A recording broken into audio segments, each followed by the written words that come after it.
Good day, fellow champions of inclusion. I am Aaron, and this is the Inclusive Dad Podcast, where we explore inclusion and make it practical.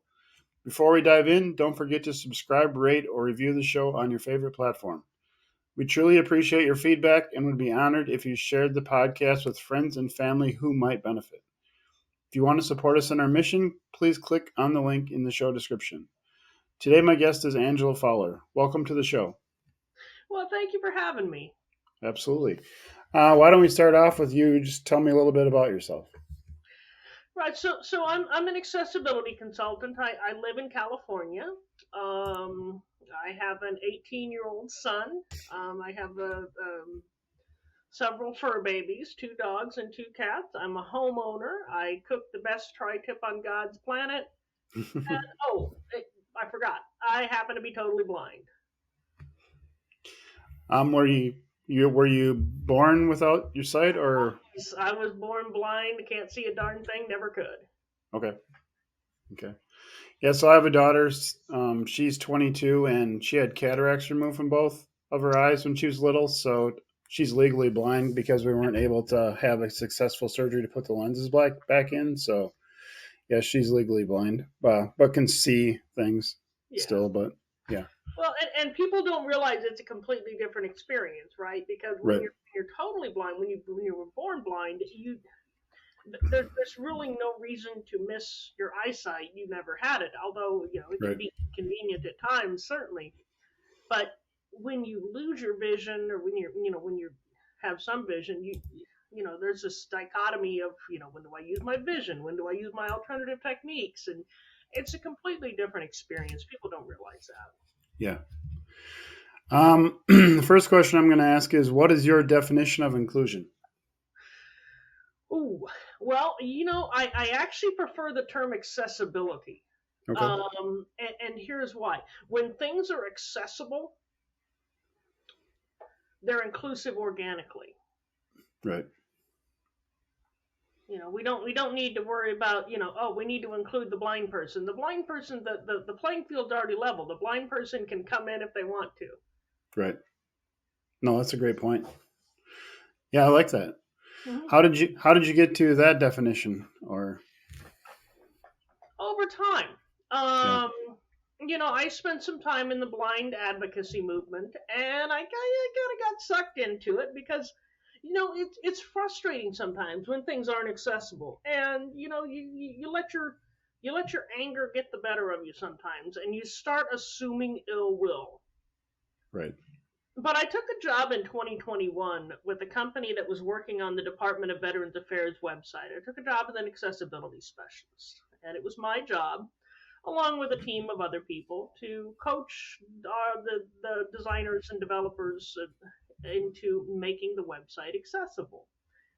So, as part of that job, I talked to people with just varying degrees of knowledge of web accessibility, from clueless to knowing more than I did. Um, and I found out something that was actually at the time surprising. Most people want to do the right thing. Hmm. Even people that were at first resistant to the idea of accessibility, they're just resistant to change. Once you showed them the benefits of accessibility, the light went on. I mean, it was the transformation in a couple cases was amazing. In fact, we had a joke on one of the teams that I brought from being resistant to being really one of our strongest advocates. The joke on that team was, Angela, we drank the Kool-Aid. Um, Most people want to do the right thing. They just don't know what the right thing is. And honestly, when you get into the small business community, and even in the medium-sized business community, people don't even know there is a right thing. We all look at life through the lens of our own experience. Going back to my time in the advocacy movement, and I'm still a member of the advocacy organization. I still have dear friends there, but I'm sort of forging my own path. But going back to my time in the advocacy movement, I would look at an inaccessible product and I would see only my own frustration. This should take 30 seconds to do, and I have to get sighted assistance, and this and this, and it's a big deal, and it shouldn't be, and I'm just super frustrated. And those those people, those people over there that don't. Right. That was all I could see until I started talking to those people over there, and it broadened my lens. As learning about accessibility broadened the lens of putting air quotes in the air, those people over there. Right. Yeah, I mean that's a great point. I mean that's a lot of stuff that I've come to realize as well. Is yeah, most people aren't doing stuff on purpose to make it inaccessible or not include people. Yeah, so just you don't know what you don't know. So it's great that you're doing what you're doing and bringing up the accessibility piece and helping people become more accessible. Yep. They just don't know. They're just ignorant. Yeah. Most people go through life, not watching where they're going and bumping into things. Right. They don't try to be doofuses. Sometimes we all just kind of are. Right. For sure.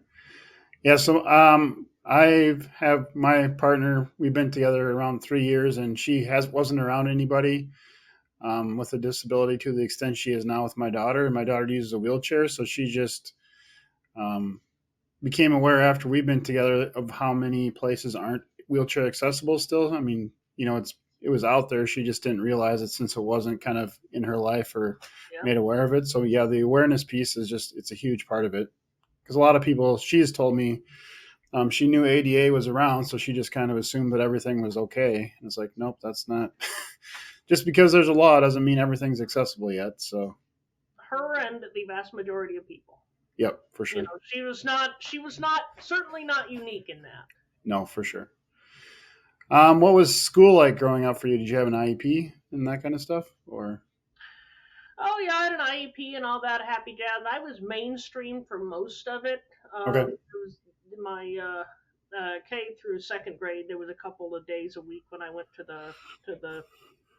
the special school so that I could learn Braille and okay, blind person things. But this was back in the, oh God, what was it? 89, 90, 91, whatever sure, whatever it was. I was born in 82, so okay, things are different now. yeah, for sure. So what separates you from other accessibility experts? Two things. One is lived experience.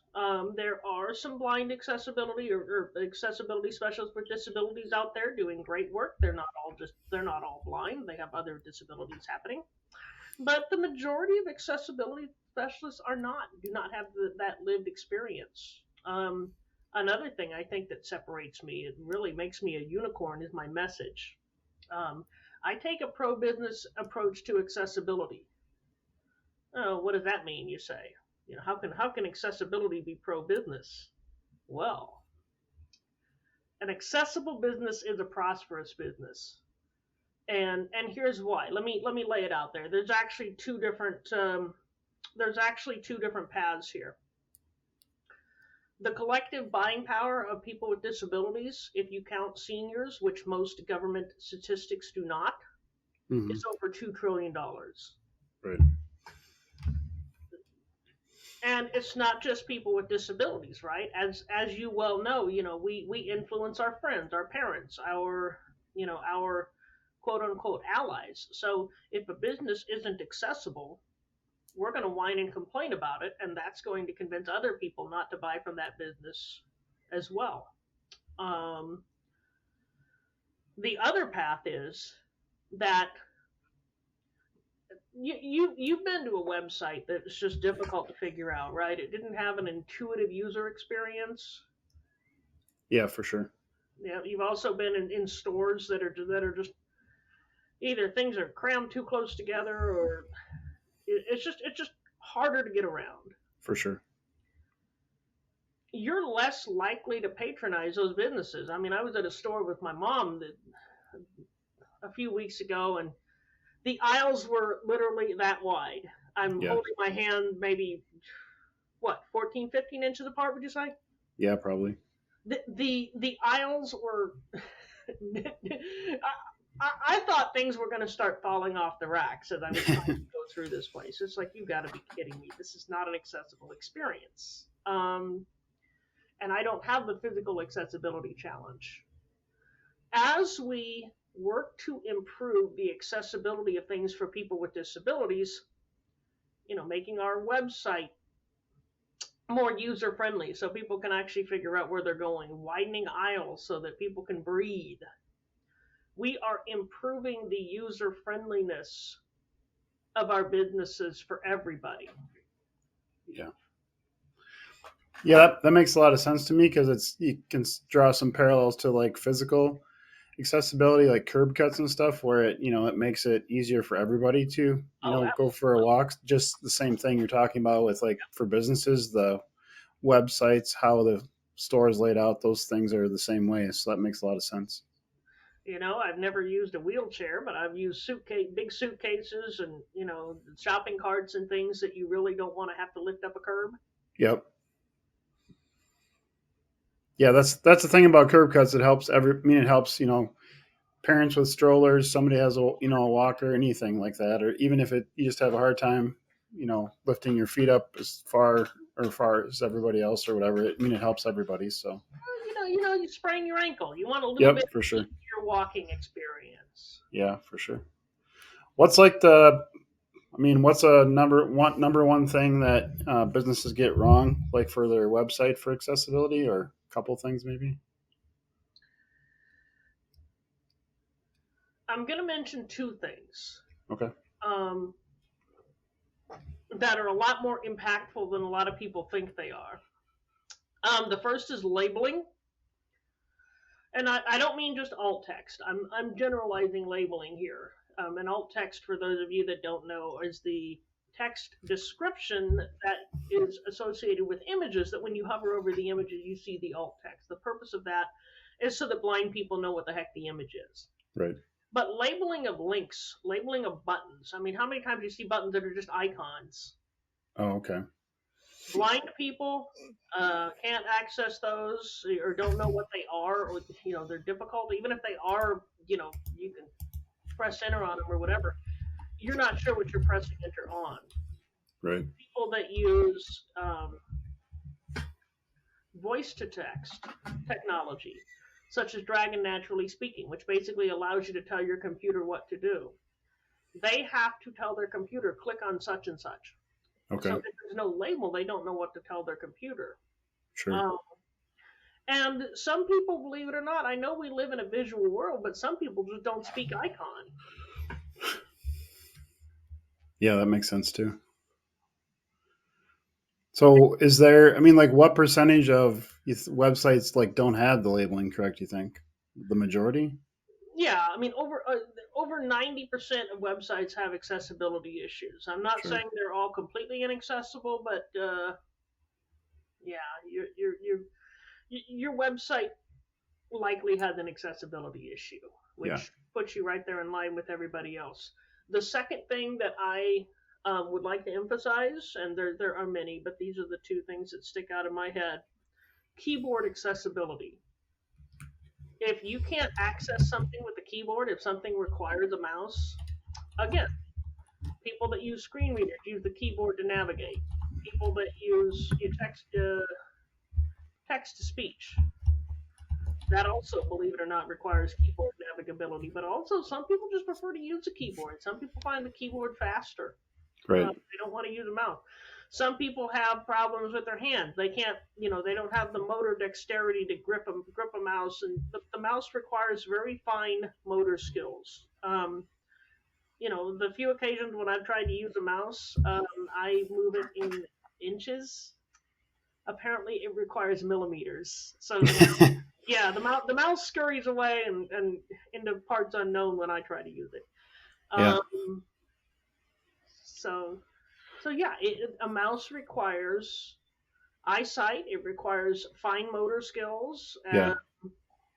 So if something is not navigable by keyboard, it's not accessible. So when you say navigable by keyboard, how do you if you're accessing a website via keyboard, you use like tabs and stuff? Is that what you mean? Like Right. tab and okay. A quick and dirty keyboard test. Put your mouse away. You can have it later. I promise you'll get it back. I'm not taking it away forever. And just tab through your website. And if you can tab to everything, and if the order in which you tab through things makes sense, then you passed a very basic keyboard test. Okay. Now that does not speak to labeling. It does not, but it's a win. It's a win. Right. So, I mean, I'm not familiar with if how do you turn on like something that's if I'm on my website and I want to hit tab and see if I can get to it, how do I turn on like accessibility stuff on my computer so it reads to me like what the the different things are I'm going to?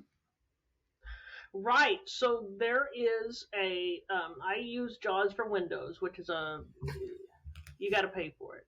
Okay. There's also a free screen reader called NVDA. It stands for Non-Visual Desktop Access. Okay. Do your search for non-visual desktop access. If you search for NVDA, you'll get God only knows what. But that's Okay. that's a free screen reader. So if you want a screen reader Just test stuff, okay. that's the way to go. The Windows does come with a built-in screen reader called Narrator. It stinks. Don't use it. I only use it in emergencies. Okay. That's great. I think you've probably already talked about it a little bit, but why should businesses invest in accessibility? An accessible business is a profitable business. You're going to get the customers with disabilities, you're going to get their family and friends, and you're going to be more user friendly to everybody else. Also, there's the reputation aspect. If your business is accessible, and there are so many other aspects to accessibility other than the website, your customer service, your overall culture.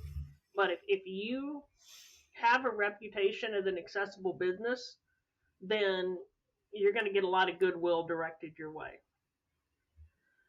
For sure. And I mean, I need to address the elephant in the room, even though I hate to talk about compliance because I don't want compliance.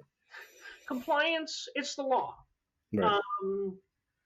Now, take care of accessibility, and in the overwhelming majority of cases, compliance will take care of itself. But it is the law. Now, if you are working on accessibility, because people are thinking this. It's the reality of life in our society today. If you are working on accessibility, and if you have an accessibility statement that says we're working on this, and this is what we're doing, and this is who we're working with, you are far less likely to get hit with an ADA lawsuit, even if you have accessibility issues. Now you got to be working on them. If they come back a year later and it's the same thing with the same statement, Right. But if you are working on it, that's progress. That's what attorneys and judges Right. that's gonna serve as lawsuit insurance. So what did you do for work before you became an accessibility specialist and opened your company? I worked for a community college Okay. as part of their office for students with disabilities. Sure. I was the one that converted the things. I would have been the one that made sure that your daughter had access to large print and books on Kurzweil and Braille if she reads Braille. I was that person. Okay. That's cool. Let's see here. What you say that 25% of people have a disability? The numbers vary on that. Can you talk about how you got to that number? Again, I count seniors. Right. And I also count the people that don't admit they have disabilities. Sure. I'll admit it is something of a guesstimate, but I think I'm close enough to be accurate that you can't get me in too much trouble. Yeah. Sure. Yeah. Yeah. I tell people, you're in one of three categories. Either you have a disability, you know somebody with a disability, or you don't know somebody with a disability. Yeah. That's for sure. Yeah, I've done 2 TEDx talks on inclusion. My second one, when I was going to do that one earlier this year, I came across this statistic. I mean, and it's mean, it's one to do with like if you live to like life expectancy, and then like past that, like if the chance that you're going to have a disability or need like assistance before you pass away is, I mean, the older you get, the higher the. I mean, once if you reach like 90, Yep. I think it's like 75%. I could be wrong, but it's quite a high number that you're going to need somebody to help you do something in your life. So I like to say, if you don't have a disability, I hope that you one day do, because if you live long enough, you probably will. probably will, yeah, for sure, for Yeah. sure. Why do you offer coaching and consulting services rather than just finding and fixing issues with your clients' websites and businesses? Good question. Give a man a fish, right? Yep, I could fix your website for you, but if you don't know how to maintain it, the chances are you're going to break it. that's true. Then you got to pay me to fix it all over again. And But while that would be more money for me, it's not helpful to you. right, Now, if I teach you how to make your website accessible and how to maintain an accessible website, so if I either working with you, working with your developers, if you have a team, whatever the situation is, it's very individualized. yep, Then not only do you learn how to maintain this website, but if you're a developer, if you go on to work on another website, you'll be able to apply those accessibility principles. And cry no tears for me, folks. With over 90% of websites having accessibility issues, I'm not going to be working myself out of a job anytime soon. no, for sure. So is there like any kind of training certification to kind of do what you're doing, or is it just kind of all you learn on your own, or how does that work? So there is a series of web accessibility certifications, general competency. I got to get this right. IAAP, International Association of Accessibility Professionals. Um, I hate acronyms. I am acronymically challenged. So a point for me for getting this one. Offers a few different certifications. They pretty much focus on digital accessibility. The Okay, cultural accessibility stuff I've put together, um, based on my experience of other people, just common sense. sure, Physical accessibility, the ADA guidelines are much more specific there, but even beyond the ADA guidelines, you can have a perfectly good ADA accessible entrance, but if you've got a bunch of crap in the middle of your hallways, right, people are not going to be able to get through them. yeah, for sure. And that's just common sense. Again, Yeah, I mean, is the accessibility for like websites? I mean, for ADA, I know, like if you have a like a bathroom stall that is technically ADA compliant, meaning it meets like the measurements you have to have. I mean, that's not. It's better if you like do more than that. So, like the ADA, sometimes people say, that's like the beginning point, but you should make it more accessible. Is that kind of the same way with like website accessibility stuff? Like what's required by law? I mean, is yeah, okay, but you probably should do more to make it more accessible. yeah. So generally speaking, and whoever came up with the ADA standards for physical accessibility, they're I mean they work, but when you think about it, they're kind of arbitrary, right? I mean, who Right. decided the exact measurements that it needs to be? Um, Digital accessibility, you're not going to see those specific measurements. Okay. We tend to go by the Web Content Accessibility Guidelines (WCAG). Yep. But you're right; it's minimal. It's the minimum standard. Right. Uh, you can be as technically compliant all you want to, but if your user interface doesn't make sense, Right. if your So, workflows aren't intuitive, yeah.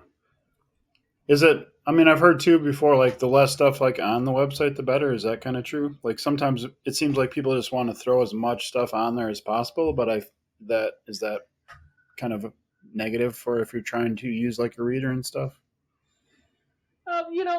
actually more for people with cognitive disabilities. Okay. Um, go for a clean, intuitive layout. Right. You know, think of your desk. I mean, if you've got a few things on your desk and they're organized, then you can function. But if your desk looks like mine, Yeah. that's my desk is a website that is not accessible or not user friendly to people with attention, cognitive, or even people that are just new to technology. Yeah, for sure. Do you want to explain a little bit about what you do, like what you offer? I don't know if you have courses or what you have, but just kind of go through what you offer. Absolutely. So we have our flagship course series. Um, I call it the Access for Everyone course series. There's 4 courses. There's physical accessibility. There's the Accessibility Basics course, which is an overview. Physical accessibility, digital accessibility, and cultural accessibility. Now, cultural accessibility we haven't gotten into yet, but Right. cultural accessibility is based on the premise that difference is ordinary. Okay. And when difference is ordinary, then accessibility becomes more natural, right? Because you're not worried about, oh my God, what do I do if a blind person comes in? You know that a blind person is probably going to come in at some point, so you're just like, Yep. Yep. no, no problem. So we've got the flagship course series. We'll be coming out with a few with membership packages, so you can subscribe to the course series, and you'll get extras like office hours is with me and things like that. But coming up in February, we have a group coaching cohort, which Okay. is going to be based on the accessibility basics course, but we're going to be solving real world like problems. I have a hypothetical restaurant that has a number of accessibility challenges, and we're going to fix it. Okay. Um, we also do auditing and remediation. So basically, we can look at your website, and we can fix it for you. We'd rather teach you how to fix it. So we offer one-on-one coaching and consulting services. Sure. Yeah, that all sounds really great. I like that what you're talking about coming out in February, where you're solving hypothetical problems, and then maybe helps people solve like real problems, or maybe they can bring stuff like their own things to brainstorm and work together on. So that's great. Absolutely. Absolutely. That's awesome. We can't simulate every business, but Right.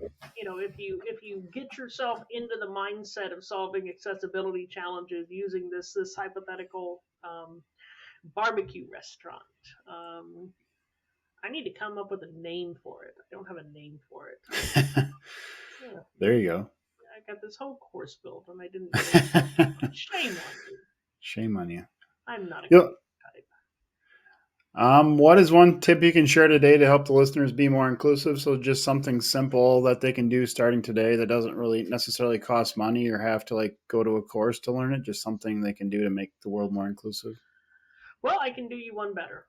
If Sure. you go to my website,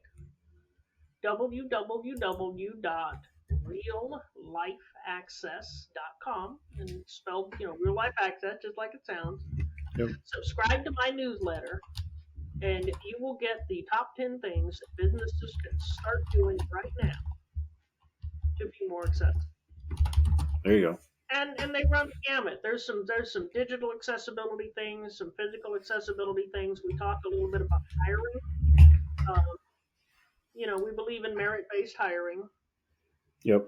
Make your business accessible and then hire based on merit. Take disability out of the equation. Everybody, give everybody a free shot, a fair shot, a free throw. Okay. Yeah. Oh my goodness. And just a teaser. Sometime in Q1 of 2025, we're going to come up with a course called Hiring for Champions, and it's really going to get into setting up your hiring processes so that people with disabilities have a fair merit based shot at both being hired and staying hired, right, and getting promoted. Sure. That's awesome. That's a lot of great stuff you got going on. When do you sleep? Sleep is important. You got to get at least 8 hours sleep every night. Otherwise, Right. Otherwise, if you're anything like me, you'll be in zombie mode the next day. I mean, I can go like one night, maybe two. I used to be able to do maybe two or three with a couple hours, but then after that, then I'm down for a little bit. I'm sleeping the next day for the whole day trying to catch up. But like one day I can pull off, but after that it gets to be bad now. As we get older, our bodies become less forgiving, Yeah, less for sure. less.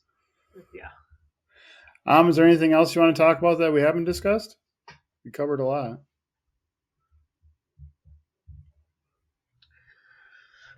If you're overwhelmed by the idea of making your business accessible, the reasons people don't invest in accessibility, there's a lot of reasons, and discrimination is not one of them. Like we said, it's not nobody's out there, but one of the major reasons is it seems overwhelming.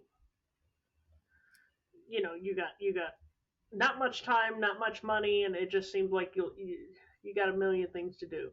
Right. In that situation, I like to recommend a harm reduction approach. So basically, we take the biggest mistakes and fix them. Sure. Um, I also like to go for easy wins. So if there's something that you can do that's easy, we're going to do that. Right. But we can actually defer the cost. And again, we're working on it. We're making things better, but we're not trying to eat the elephant all at once. Yeah. For sure. So I've seen people, you start talking to them about accessibility, they just freeze up because it's like, oh my God, how am I going to do all the things that but, the most accessibility fixes really don't cost that much. There's going to be the occasional one that's going to be expensive, but most accessibility fixes aren't as costly as you think. Yeah. That's great. Okay, ready for the last question? Well, second to last, I guess. This is going to be the hard one, right? The last question is always the hard one. Well, so I'm holding up a can of Spam lunch meat. Do you like Spam? Yes or no? Oh my word! You can have that Spam. That's a no. I give you every bit of joy in that Spam. You can have that Spam all to yourself. Got it. Yeah, I live in Austin, Minnesota, where they make Spam and where the Spam Museum is located. So I've been asking all of my guests, and it's just fun to get the reaction. It's usually like you. It's either pretty strong. Well, you are a pretty strong no, but it's usually a strong yes or a strong no. There's usually not a lot of middle. Yeah, maybe, I don't know. It's a very polarizing topic. That for sure. Yeah. Where's the best place for everybody to connect with you? Go to www.reallifeaccess.com. Hopefully, I was smart enough to give you that URL, was I? Yeah, I think so. Okay, well that's good. Good to know. And it's got all my socials. It's got a contact form. It's got newsletter sign up. It's got all the things. Awesome. Well, thank you so much for being on the show today. Well, thank you for having me. It's been fun. Yeah. To all of you listening, thank you for joining us on this episode of the Inclusive Dad Podcast. If you enjoyed today's conversation, please subscribe, rate, or review the show. Your feedback helps us connect with more champions of inclusion. Remember to share this podcast with friends and family who might benefit. If you want to support us in our mission, please click on the link in the show description.